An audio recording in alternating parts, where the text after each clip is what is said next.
Visitors, my name is Joe Patchen. I'm president of the club this year. I'd like to welcome you to the fourth meeting in the 51st year of the Dublin Worthington Rotary Club.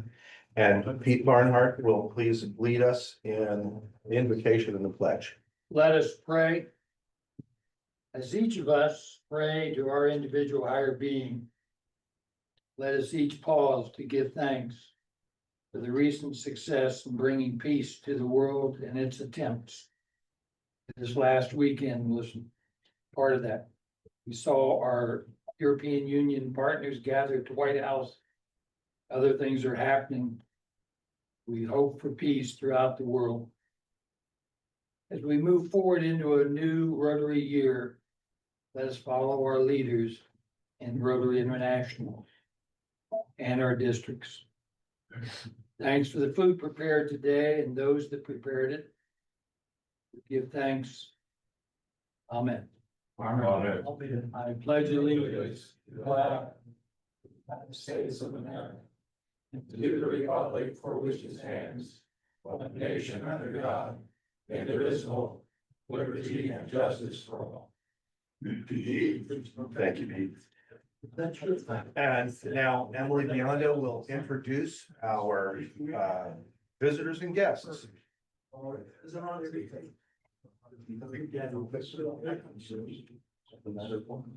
Hello, we have several guests with us today, and I'm going to introduce two of them, and then the rest will be introduced by Lisa. So our first guest that I'd like to introduce today is Chuck Taylor. Welcome, Chuck. Thank you. Welcome, Chuck. And the other guest that I am introducing today is Steve Deweese, who is a member of the Worthington AM Club. So welcome, Steve. And he and his wife hosted our exchange student last year, and they're feeling a void right now. Isn't that great? I mean, it's not great. I mean, it's And he had just very nice words to say about their exchange student. So that was nice. I think he really meant it too. Okay. Lisa, you want the microphone?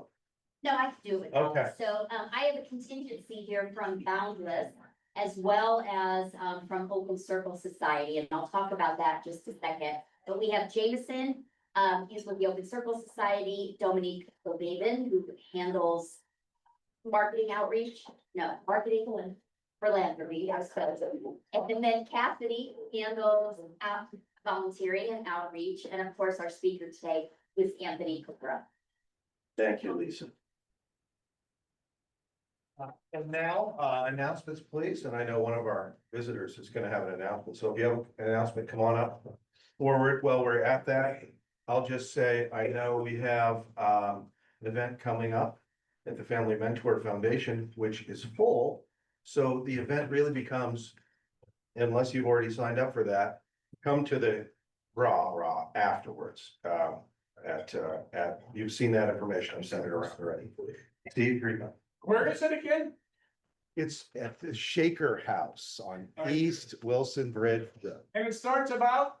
5-ish is the event, which may or may not go, who knows how long. No. 7 o'clock for the drinks. 7:15. Right. I mean, the raw, I meant the, Okay. There are two events, but yeah, So just 7:15. clarify again, it's at 7:15 and. Shaker. But 5 to 6 o'clock at the Shaker House is the power hour where I think all domestics are $1, so you might want to get there. Pre-run. Well, hello, everyone. I am Steve Deweese. As Joe mentioned, my wife and I had the privilege of hosting Sajal all this past year, who is now back in India and full blown into all of his classwork there. He really appreciated his time. In fact, I sent a message to him the other day and told him I was going to be coming here today, and he said again, say hello to everyone. So he's doing well. I think he had a great year in the United States. We looked at his picture from the beginning of the year till the end of the year, and it's I think, as like John and Emily can both attest, it's a big difference. He grew up a lot, and I really enjoyed his experience. But again, I'm from the Dublin, or the Worthington AM Club. We were birthed by the Dublin Worthington Club 25 years ago, so this is our 25th year. We are having one of our fundraisers, which is a raffle for 2 season tickets to the Ohio State football. There's a football team that plays down the road. And they are playing both the number 1 and the number 2 teams in the country this year at home. So the tickets, I've put tickets on people's tables. If you didn't get any, let me know. You can fill them out. Basically, it's $20 a ticket or 3 for $50. And our drawing will be Friday morning. And so if you've got your name and really, if you've got your name and phone number on the card, we'll be calling them, usually we call the winner straight from the drawing. So hopefully you guys can win. So And we thank can you. do it online too, can we, Steve? You can, yeah, you can do it online. Just go to our website, which is wamr.org, and you can, and get them online. Thank you, Steve. And I do have one more announcement. No one else stepped up to say it, so I'm gonna tell you. We have an event at the Thomas Worthington High School that's in the planning stages for September 29th. So if you want to see brandy new construction up close and personal, and then an event at the MAC afterwards, which will be a rah-rah.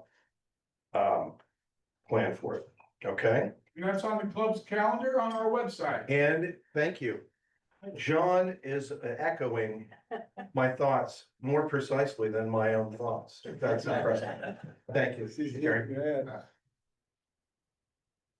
I'll be around in just a minute to put a handout on your table. And the handout is actually your assignment for I don't know when I'm going to be the sergeant again. I am the sergeant today. I will be the sergeant in the future.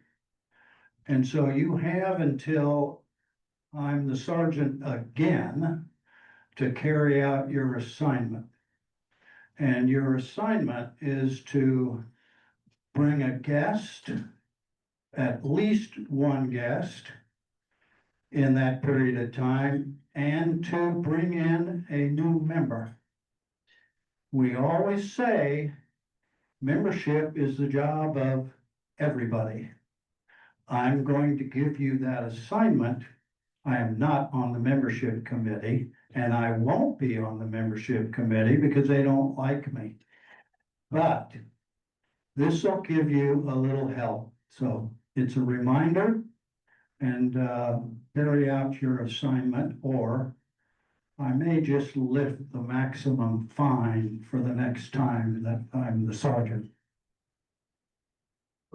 Don't be silly, Jerry. We all love you. Well, Hey, I'm here. Hey, it's a 4-way test. And in the new slim version, slimmer. Just a few words about the Ronald McDonald House project. We will be preparing dinner for them. We will be preparing dinner for them on the 15th of September. And this will be a first time, and I think that we're all going to enjoy it. You who responded positively to the first memo we sent out on this, that you'd be interested in being on the team, you'll get a second memo for your final commitment to be on the team. We need approximately 10 plus a couple alternates, so 12 people committed to this. And we'll go down and cook dinner for the parents or other people who are there staying, supporting the child in the children's hospital. So it'll be a great project, and I think we're gonna like it, and I think we're gonna want to repeat it regularly. Thank you. Thank you, Jim. And while Jerry's coming back up here, because he will now do his sergeant duties, I want everybody to know I'm gonna rename the announcements section of the program announcements and threats. Thank you. I think that was a great idea.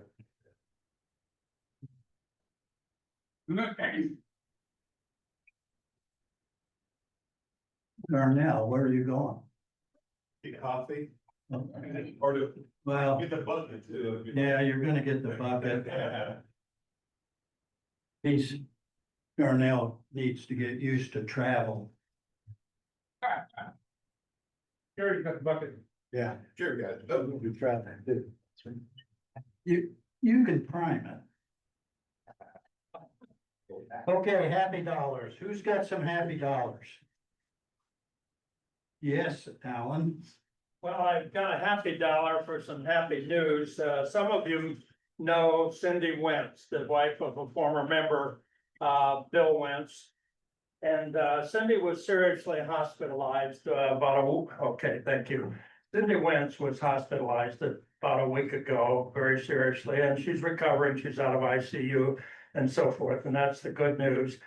The happy dollar is for that. And to carry an announcement from her that she has 2 Varsity O sets of season tickets that she's not going to be able to use and wants to sell them. At least she would like to sell them together as a whole book. So that includes the Texas game. So if you are interested, contact me. You can find my information in the website and I'll direct traffic for that. I think she has parking as well. You what? I think she has parking. Yes, correct. Parking as well. Varsity O, the south 10-yard line, section A, about 20 rows up. Wow. How much? Make your bid. More happy dollars. I have happy dollar. Okay, just a minute, Shirley. I realized when I was forced to attend this meeting on the Zoom that you can't hear from the folks who are giving the happy dollars. So therefore, I'm suggesting we use the microphone.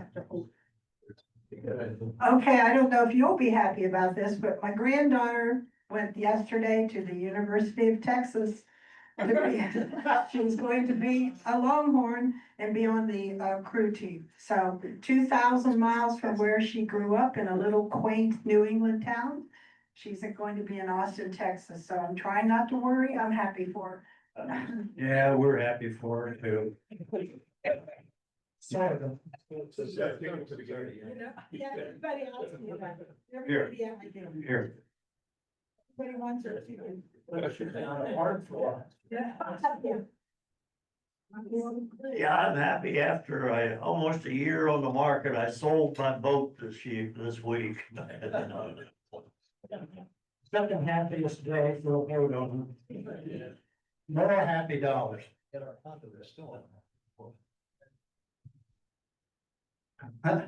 You sad sacks.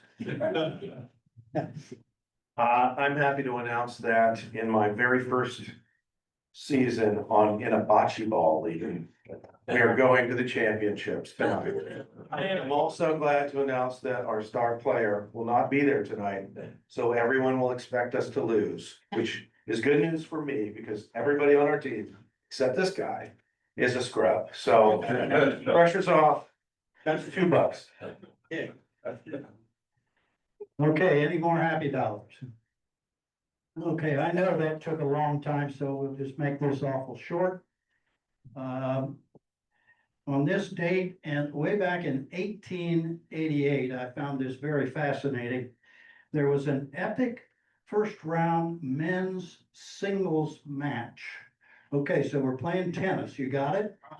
We're playing tennis. It's Presley versus Taylor, and it takes 80 games.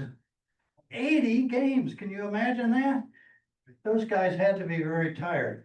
If you have ever thought that you were part of a racket, put in $1. In 1896, the dial telephone was patented.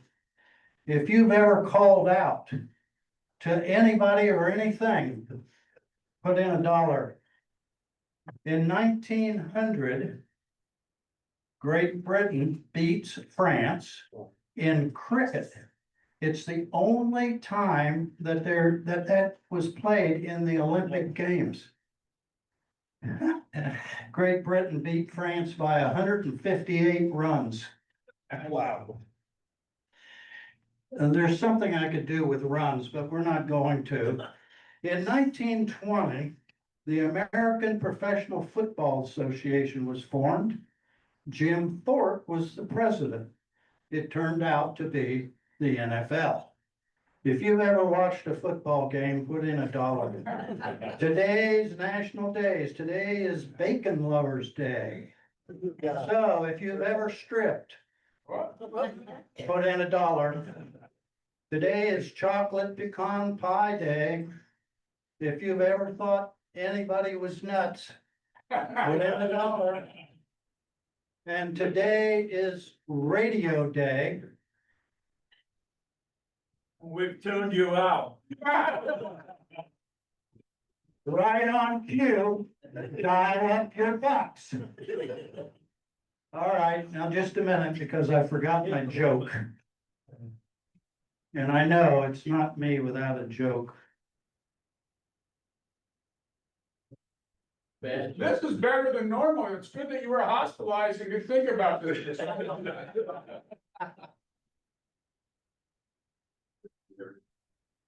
Here we go. What did the ocean say to the beach? Nothing, it just waved. Yes,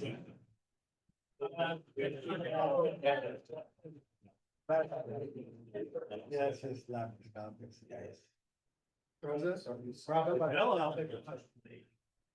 Are you done with that? You never know when Jerry's done, and I should have read the cues better. Our speaker, Lisa, did you want to do the introduction on that one? Thank you. I was hoping you'd ask. Yes, I would. Here you have it. Thank you. I don't know how many of you are familiar with the Boundless organization. They are headquartered right here in Worthington. They are on the campus, which was formerly the Harding Hospital. And I recently became a member of their Open Circle Society. So we advocate for the services of Boundless. They provide services for people with disabilities and or mentally handicapped individuals across the state, not just in our county. And so I'm really pleased to have Anthony Kakura here. He is the Director of Governmental Affairs. The reason why he's on today is because, as you know, we are going through some funding challenges in the nonprofit world. And so really the job of governmental affairs has become a little bit more complicated. And this is impacting not just Boundless, but many nonprofits right across the nation. Boundless is one of Ohio's largest health and human services organizations. They serve over 6,000 people in 77 of Ohio's counties. Anthony's role has progressively expanded as Boundless has increased its focus on the need for a more organized governmental relations strategy. Anthony oversees the organization's advocacy and policy initiatives at the local, state, and federal level, ensuring that long-term sustainability of the services Boundless remains the cornerstone of policy focus for Anthony's work. He's a native of the greater Cleveland area and currently resides in Berea. He holds a BA in political science from Baldwin Wallace University. I grew up right next door in Strongsville to Berea. He has a Master of Political Science, from Baldwin Wallace University and an MPA from Cleveland State. In his free time, he enjoys travel, cooking, and spending time with his friends and family. And so with that, I will give you Anthony Kakura. Thank you, Lisa. Well, good afternoon, everyone. As Lisa said, I am Anthony Kakura. I am the Director of Governmental Affairs at I Am Boundless. Before I get started, I really am keen on getting some details on that bocce league.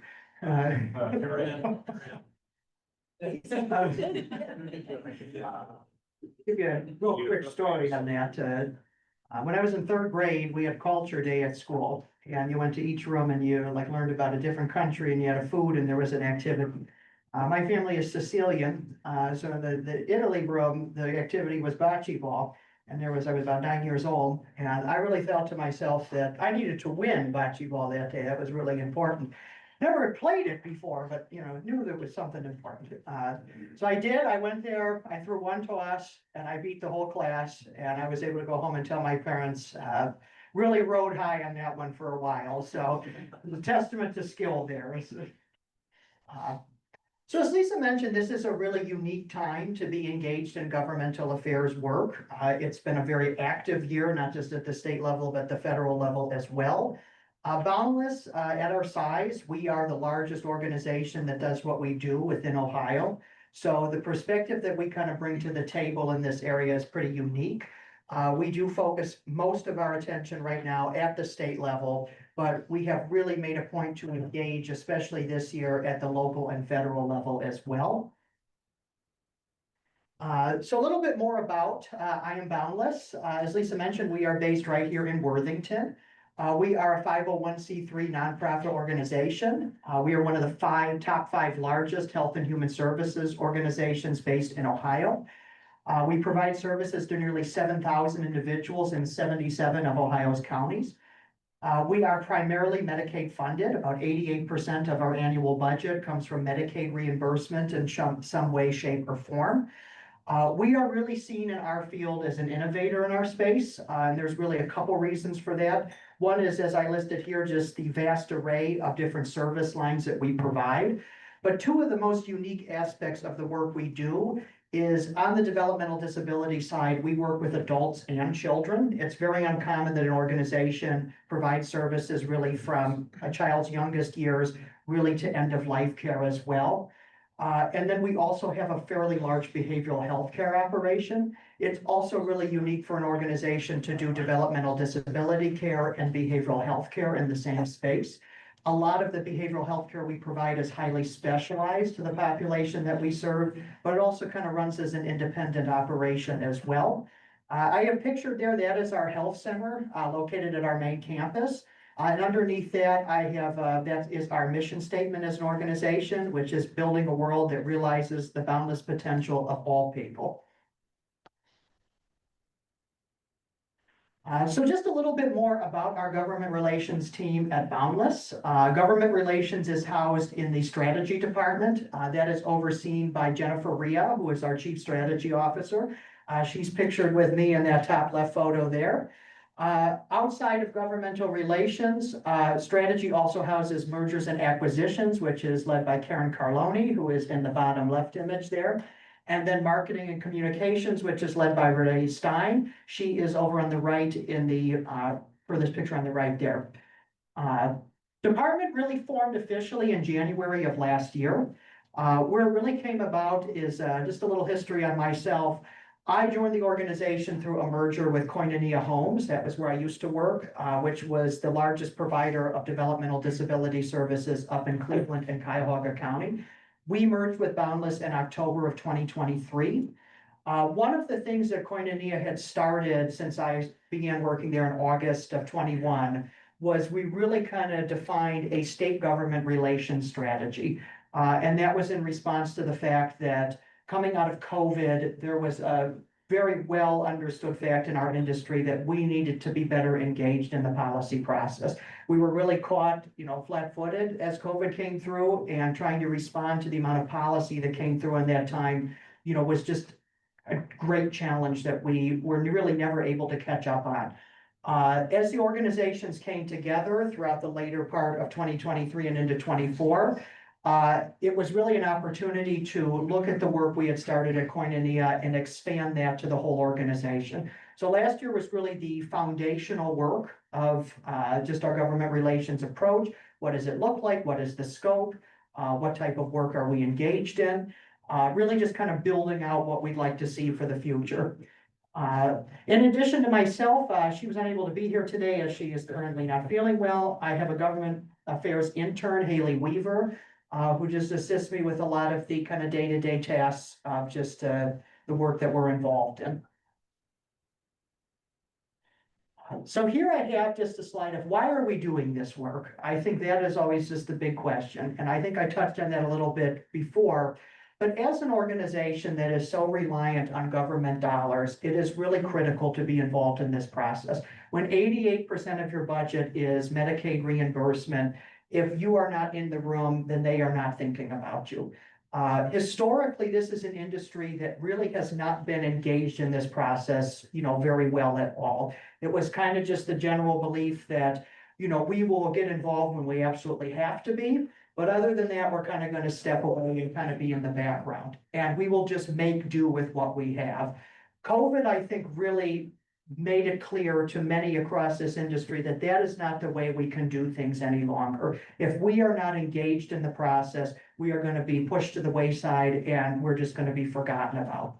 I think the environment in which we do this type of work has really changed, especially in the past about 10 to 15 years, where it is not a guarantee that even issues like developmental disabilities are just automatically funded at the levels they need to be. I think it is a very common misconception that even something that has a lot of popular support means that it is just a guarantee that you're going to get what you need. We don't ever meet with anyone who says, I don't support developmental disability care. However, we do meet with almost everybody we meet with does not understand how that care is funded and what it really is providing in their communities. When a lot of this work started in the 70s and the 80s, it was really the idea that it should blend into the community, which is why when you pass a lot of our homes and a lot of our older centers on a street, you are not going to know that we're providing service there. I say it's the greatest thing and the worst thing at the same time. Is our homes, especially our residential homes, are ingrained in their communities. You'll drive past them in your car. You'll have no idea that it is, simply looks like any other house on the street. However, we have done such a good job of that people are not aware of the work that we're providing at the same time. So I think there has been a lot of catch up that is needed to be done, as well as just providing some of that modern education as well.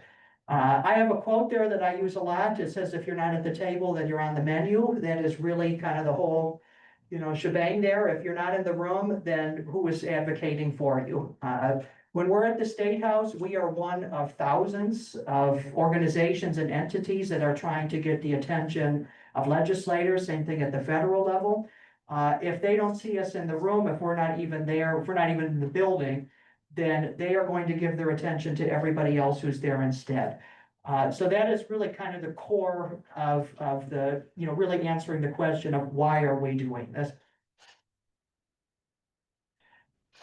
This next slide here, this all comes out of our government relations strategy plan. So as we kind of built this department throughout last year, we really spent a lot of time on drafting a strategic document of how we're going to engage in this work, what does success look like, and just what is really the whole scope of what we'd like to engage in. One of the key sections of that document was just our philosophy of the work, which is really just thinking about what is the approach that we're taking with this and why are we doing it this way.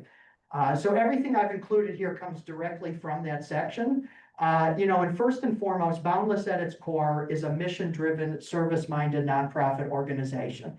The individuals and the families that we serve have always remained the primary beneficiaries of our organizational resources. That can be clear in the fact that I believe like 78 to 80% of all of the money we bring in goes right back into program services. As far as nonprofit organization goes, that is anything over 70% is considered excellent, and every percentage point you get higher than that is just showing just a greater commitment to the work that you're doing. We have an obligation to engage in the policy process. That really speaks to the previous slide. As I said, if we're not there, then who is talking about our issues? We have an obligation to not just the people that we serve, the families that they're related to, but the communities that we provide our services within. I think one of the biggest things that, sometimes legislators aren't thinking about is the true economic impact of the work that we do. We're not just a very large employer. It is that the services that we provide are generally much more economical than alternative forms of long-term care. And also on that, when families are unable to provide or find the care that is needed for their loved ones, it is enormous expense sometimes for them to keep their family member at home. Oftentimes that means somebody is leaving the workforce or taking a lot of time off of work. And that is just a big economic downturn for communities when we have to take our services or pull our services back. For a long time, our industry was not well represented, and it shows in how our issues were prioritized in the past. A lot of the time, like I said, this industry really only engaged in the policy process if there was a 5-alarm fire, which is almost the worst time to engage in the process, because if you don't find success in that environment, then there really is no plan B. It also brings up a lot of questions from legislators as to why haven't we heard about this before? Or where were you last year? Or where were you the year before? When they don't hear from you, they assume everything is going fine. And that is not that is not the image that you want to present as an organization or as an industry. And that's not to say that every single year and every single day is an emergency, but there is never a point in the policy process where you can't be advocating for something new. And I think that is a really, really kind of key part of the puzzle is no matter how much progress we make, there is something different, there is something better, there is something more innovative than we can be doing. And that is how the conversation just kind of continues, really kind of endlessly, quite frankly.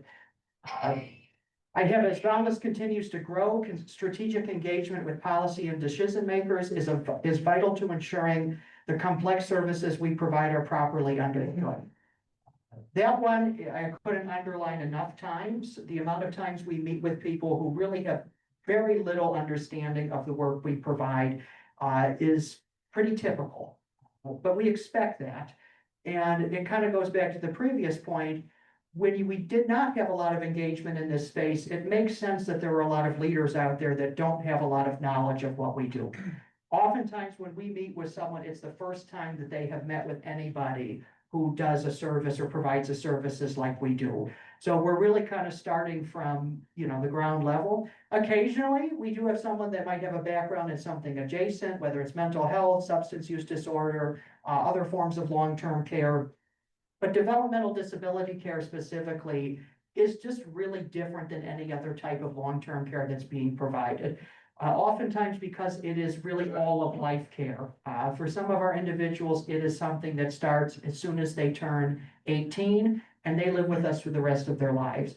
So it's not just the typical kind of long-term care environment. It is seeing people, as they age throughout it. And then advocacy for the long-term sustainability of our services and our sector is our cornerstone policy focus. And that goes back to the point I was just making, that the policy process never stops. It is constantly in motion. No set of conditions lasts forever. When you have an opportunity to advance something, you got to be ready to take advantage of that.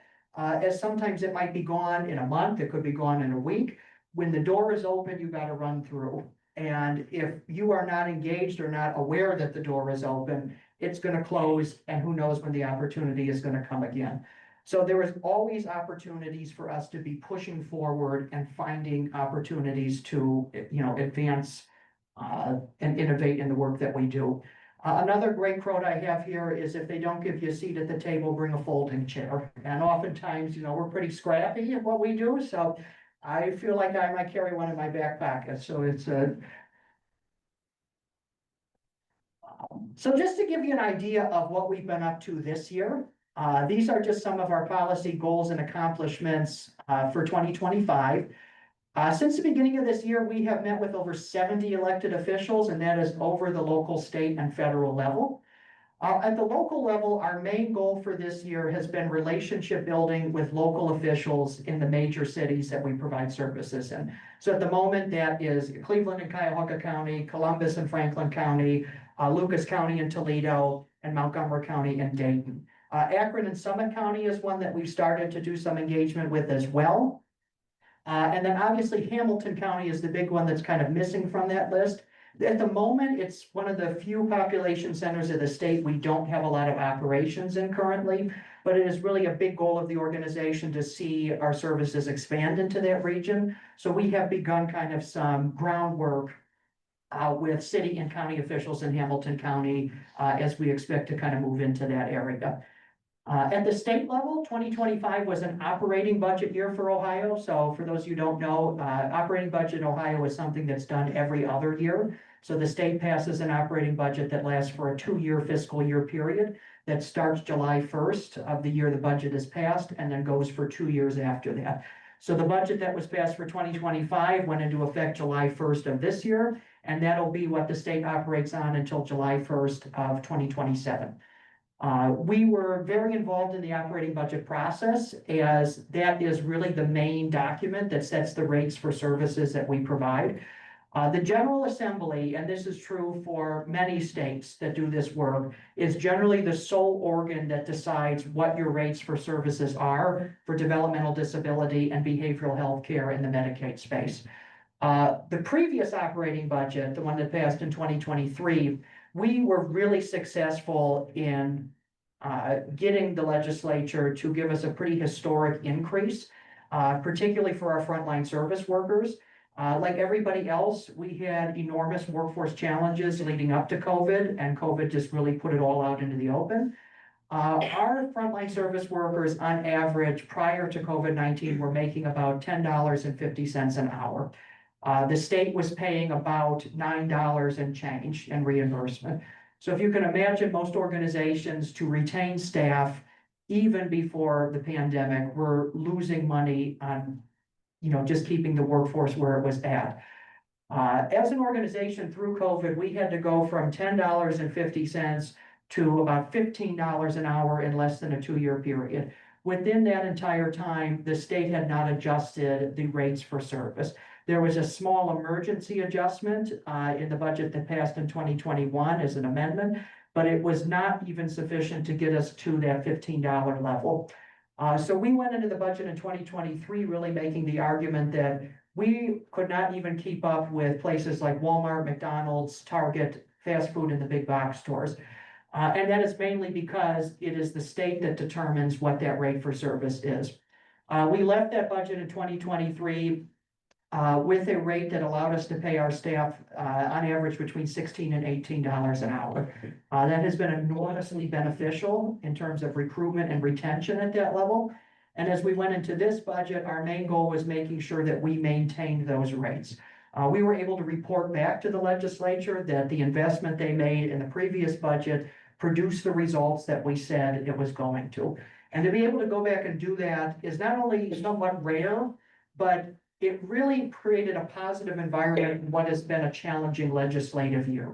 We were able to have a positive message that we brought to the legislature in a year where we were told that there was not going to be a lot of extra money, to expect budget cuts, and really everything was on the table down here. We left this budget process holding our rates where they were at, and we were one of the few industries in the Medicaid space that did not receive any cuts out of the state budget. So I think we were extremely successful in the message that we sold. And I think what was really just unique about it was, one, we were able to report back really clear results. And we also were able to provide that with a positive message attached to it. The federal level, the budget reconciliation discussions that have gone on through this year and that bill that passed earlier last month has really dominated where our federal work has been this year. Our goal from the beginning of this year was to ensure the final version of that bill did not contain Medicaid block grants, per capita rates, or large-scale FMAP changes. Those were the three things that would have affected the services that we provide the most. The approach that we really took was the understanding that there was a bill that was going to pass. It was not a question of if, it was a question of when. So our then task became educating our federal officials in the Congress on what would be the most detrimental to behavioral health care and developmental disability services. So we really honed in on block grants, per capita rates, and FMAP changes. As early on in the discussion back in January, it seemed pretty clear that one of those three items was going to make it into this bill. When we finally started to get language, we were encouraged when we saw the initial version did not contain any of the three. And then really our goal then became, throughout the rest of the process, was making sure that these three items were not revisited in the conversation.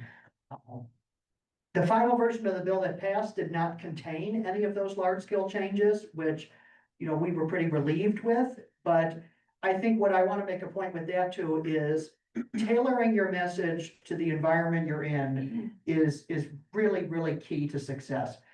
it would have not been a great strategy to go into these meetings and say, we are against the entire bill, we don't want to see anything, and that is our stance, and we're gonna, stomp our foot and then we're gonna leave.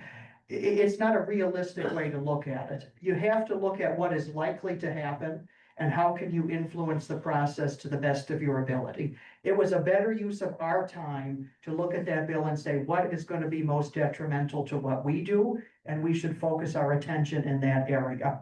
I said finding successes in a difficult legislative environment has been the theme of this year. And I could scream that from the rooftop if I could, but that has really been the dominant theme. And the last item there is sometimes harm reduction is the best available policy win. If your options are between losing 3% of your funding and 50% of your funding, you're obviously going to go with the path that's 3%. Not to say that we're looking for funding cuts, but if your options are both somewhat not good, you got to spend your time doing the one that's going to cause the least harm, as it's what's going to trickle down and affect programming that we offer the least. This is some of our policy goals looking ahead into next year and beyond. Local level, it is really just going to be a continuation of relationship building with the major counties and cities we operate in. We're also starting to look for strategic partnership opportunities. We have had some decent success with this year. We have really introduced ourselves to the larger county governments and city governments in Cleveland and Columbus specifically, which has led to some really great opportunities for a partnership for multi-system youth programming and a few other opportunities in terms of the healthcare and dental space that we are still exploring. So, I think a lot of times people discount the size and scale of what a city and major county in this state oversees. Ohio is really unique where county government specifically still has a lot of say in the process and in the running of that area. That is not true for many other states. It often is just kind of more of a day-to-day manager. But county government, especially in Ohio, has a lot of jurisdiction over not just, developmental disability programming, but, roads, bridges, education, things like that. For the state level, 2026 is a capital budget year for Ohio. So as I said in the previous one, 2025 was an operating budget. The way our state works is in basically odd number years, our operating budgets, and even number years, our capital budgets. Capital budgets are more for members to look at projects in their districts and see ways that they can improve things like, small infrastructure projects, giving money to organizations that are doing great work in their area, or providing other types of growth opportunities in that way. We are likely to engage in that process. We have a few ideas and a few legislators we would like to talk with on some of those community project funding opportunities. We also foresee throughout the next year a great opportunity to provide legislators with a variety of advocacy and educational opportunities. Those are done through site visits. I have Ohio Rise Education and Medicaid dental provisions highlighted in there. Those are two areas that we found became a bit of a sticking point in the last operating budget. And we expect there to be some kind of continued conversation around both of those areas specifically. So as we move into the next year, we really want to make sure that we engage in those areas a little bit more than some of our other work, just because we kind of saw there was a big education gap with those two programs. Federal level, at the moment, it still remains very unclear what the legislative priorities are now that the reconciliation bill has passed. We are currently monitoring the federal budget negotiations and any potential impacts that might have on our services. That probably will take place throughout the rest of this year. I'm unsure that they're actually going to pass an actual budget, so that might be booted off into next year. We do foresee some opportunities to discuss with lawmakers the continued need for a standard occupational classification for our direct support professionals. For those who are unaware, our frontline service workers are known as DSPs or direct support professionals. It is one of the few caregiving professions that does not have a standard occupational classification at the Department of Labor. So we really have a hard time getting good data on the workforce that we have, which does make it harder to present your case on what your workforce needs to state and federal lawmakers. So that is a really, it's a one-page bill, is what we keep saying, it costs no money. But it can do a lot of really beneficial things for not just us, but really our industry as a whole. And then just continuing the conversation on the critical need for home and community-based services. The home and community-based service waiver is generally where a lot of the funding for the individuals that we serve comes from. It is a Medicaid service waiver, so that is a funding source for a large amount of our programming. With next year being a midterm election year, that is obviously likely going to overshadow a lot of our work at the state and federal level. And in the event that it is a competitive environment, our strategy is going to have to remain fluid. As I said in a couple slides before, no set of political circumstances lasts forever, and no policy window is open forever either. We are likely to see changes after really any election, and we need to be prepared for what those changes might mean for the work that we do. So we could go through all of next year thinking this is what's going to happen, but you never can rule out any of the other options specifically. We can't predict the future, but we can prepare for it. I like to look at it in the sense of what are the three most likely outcomes that are going to come out of this event? And are we prepared to engage afterwards in each one of those three areas? So as we move into next year, that'll really be as we look ahead, and as we have a better idea of what 2026 might bring to the future, we will kind of start to tailor our strategy around that. And then I think there's flyers on all the tables here that were passed around earlier for our Boundless Advocates group. So our Boundless Advocates is a group that started formally at the beginning of this year, and it is the grassroots arm of the policy work that we engage in. It is made up of staff members, family members, individuals served, and other stakeholders. As I mentioned throughout this presentation, we receive a significant amount of funds from governmental sources, which makes the need for engagement with elected leaders really critical. I already mentioned previously that the state legislator has the sole authority to increase or decrease the rates for the services we provide. And like this fourth point here is really the critical part of this. It makes a difference when elected leaders hear from their own constituents. It is one thing for them to see me, who some of them they've seen, a dozen plus times at this point. It's another thing for them to receive a letter or a card in the mail from someone who lives in their district talking about this is a critical need. It just means a lot more. I think a lot of times people really forget, especially at the state level, state legislative districts are not very big. There's a good chance that your state legislator either lives in your town or the one next door. They are not unfamiliar with the territory that they serve. And it just is something, it is much more meaningful when they get something that either has the name of the city they also live in or one that they're really familiar with as well. As of right now, we have 142 advocates engaged in this group. Throughout this year, they've engaged in activities like letter writing, testimony, postcard writing, and that has been both at the state and federal level. Since the beginning of just this year, this group has generated nearly 500 touch points with elected leaders. It's my goal for the end of the year to get to 1,000. We're a little bit off schedule, but I think we can get there. And I really like to always bring back to this group that the impact that they have is really something that we can't overstate enough. It is really a big deal when we walk into a member's office and they're like, oh, Boundless, I got a postcard with your name on it. Or I heard about the work you do from someone in my own district. That goes a lot further, and it just completely changes the tone of the conversation that is likely to be had. Went the wrong way.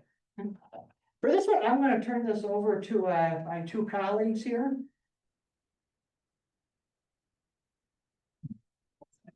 We just have one succinct slide just to touch point briefly on ways for individuals to get engaged with Boundless.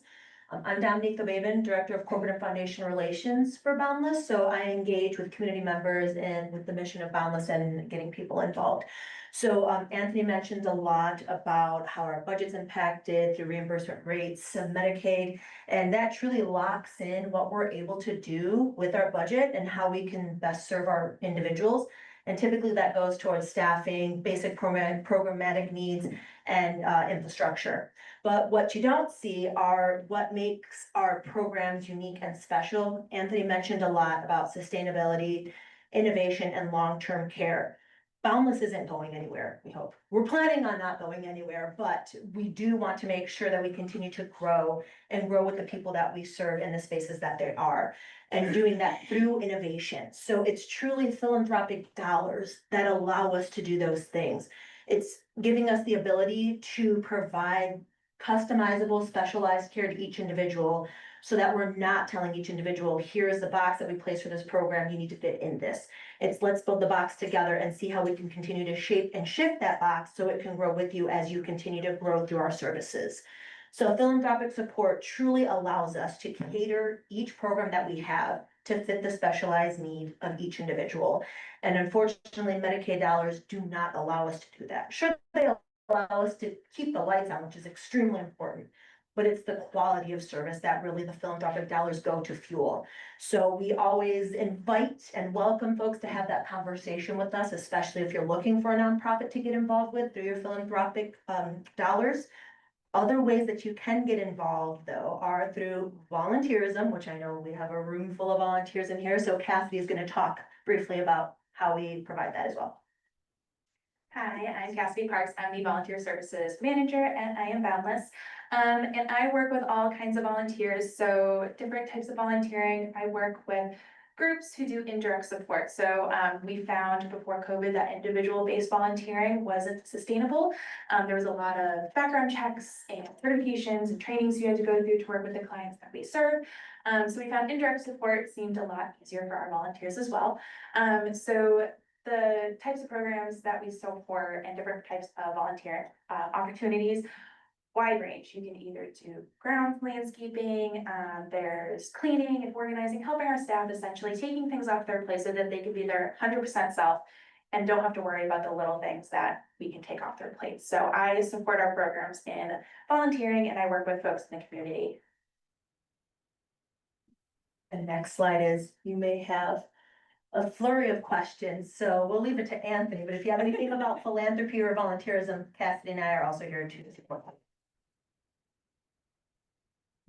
All right. Well, again, I really appreciate the time and I'm happy to take any questions anybody has now. Yes. Question, but it doesn't relate exactly to your presentation, but it's about relations and government relations in a sense. What's the status of the sale of land at Harding camp, at your campus? You know, I'm not particularly involved with that. It's not really something I've had a big hand in. So I unfortunately don't have really a lot of information on that. Yes. So as you may know, we do a charitable bowling tournament every year, and for several years, you guys sent several teams to our tournament. Yes. And 2 years ago, I think you won either our first prize or our second prize. I Yes, forget. and our team was predominantly made up of individuals that we serve in our residential care. So there was 4 individuals. Wow, that's great. They wanted So to that's participate. great, but last year you didn't send a team, so. We wondered about This February. They told me it wasn't a challenge. That's what I heard.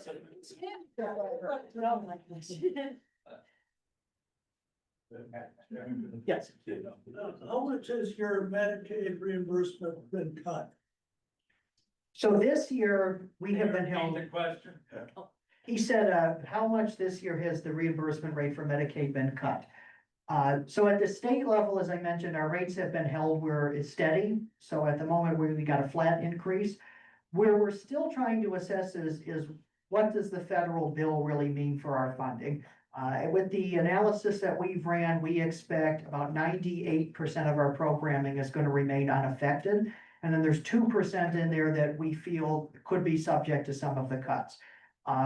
Most of our population we serve is developmentally disabled, so they are eligible for different lines of funding. That 2% that we're concerned about is anybody that accesses our services through Medicaid expansion. And we do believe that throughout the next year, you're going to see a significant rollback in the amount of people who can access Medicaid expansion. It just is right now really unclear how the state legislature decides to implement some of those requirements. But we do feel there is going to be a reduction in those who can access that. It still is kind of an open question as to how far does it go. Thank If you stick around afterwards, available for more questions about bocce, I mean, I am boundless. We appreciate that very much. Thank you. Now Bonnie's gonna do the raffle. You want this? She doesn't need this.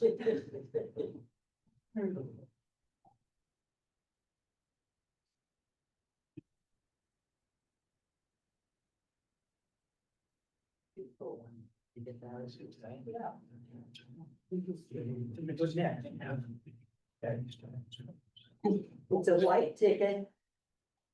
3745900.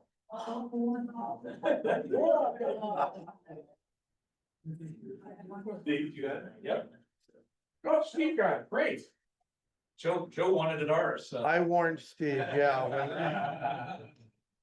when I visited their club, I won their pot. I feel bad now. Hey, it's words. Great. Just a second.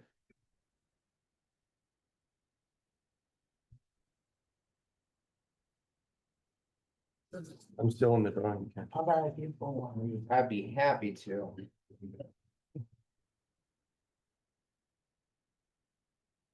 Yeah, it's the green ticket. 32901560. Next week. Okay.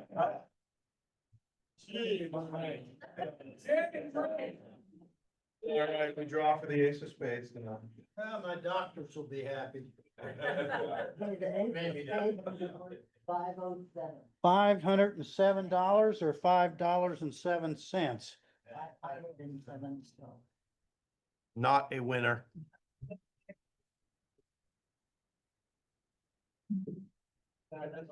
Thank you. Now, if everyone would now join in the four-way test, please. Of the things we think, say, and do. First. Second. Third. And fourth. Thank you. Return your badges. We are adjourned.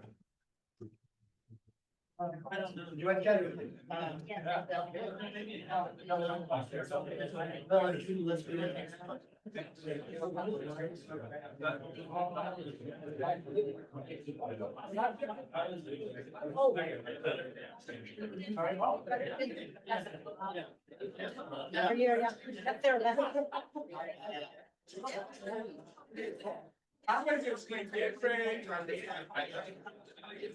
are you?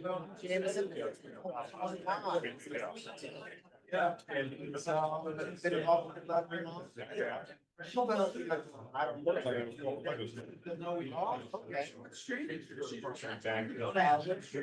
District. I was from Montgomery County.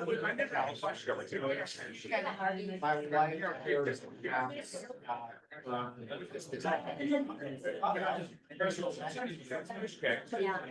I'm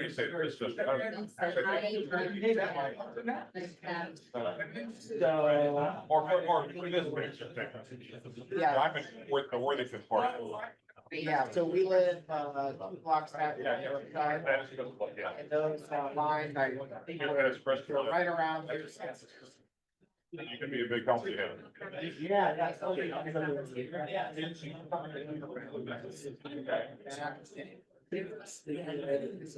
Yes. Sold off in January. Long story short. Okay. Committee realized. Slow. There's been areas. Boundless is pretty tough size. So, my last act was to create a position and and expand our committee. There you go. Here we are today. There you go. Yeah. Great move. So, yeah, it was definitely good. Yeah. Yeah, for some reason, I think I had the misconception there was always young children and, that you still can, but it's adults too, huh? Yeah, cradle to grave, really. Yeah. So, and then they also program, so parents can find.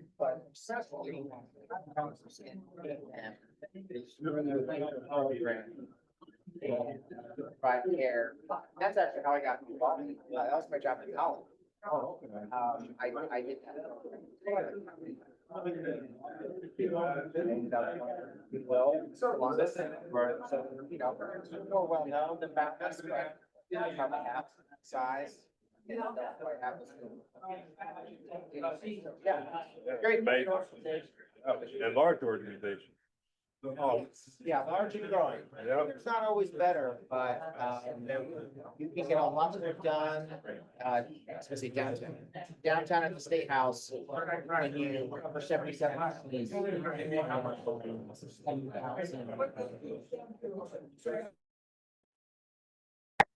Oh, So I appreciate, Oh, well. you guys hosting and So we'll come back anytime. I will. Yeah, my next meeting, once you take. Okay. No more room on the back. Yeah. All right, take care. Thank you. Got to bring our new one with you. That, because Rico, yeah, you know, the new one. It's not the. Oh, well, this is why the one that stepped down. Remember Mario Cesar? Yeah, he's the one that stepped down. So I have the new one. The new one.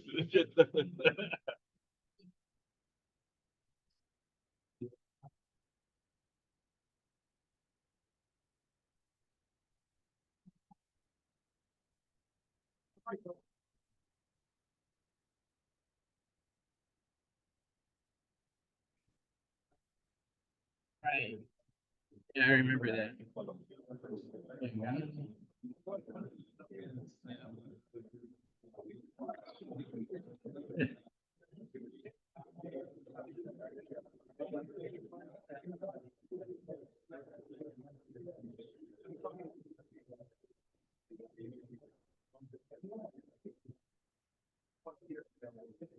So looks like we may have a board meeting on Friday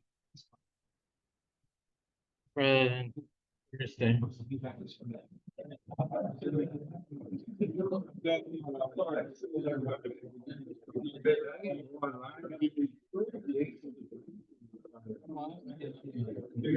Oh.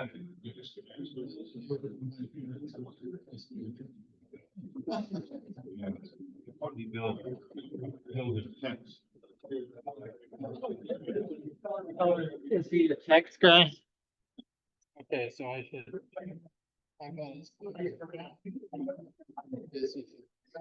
Got Slade. I can't remember. I think it's 1609 Slade Columbus. 8235, but I have it. Yeah, I think I'll let him respond.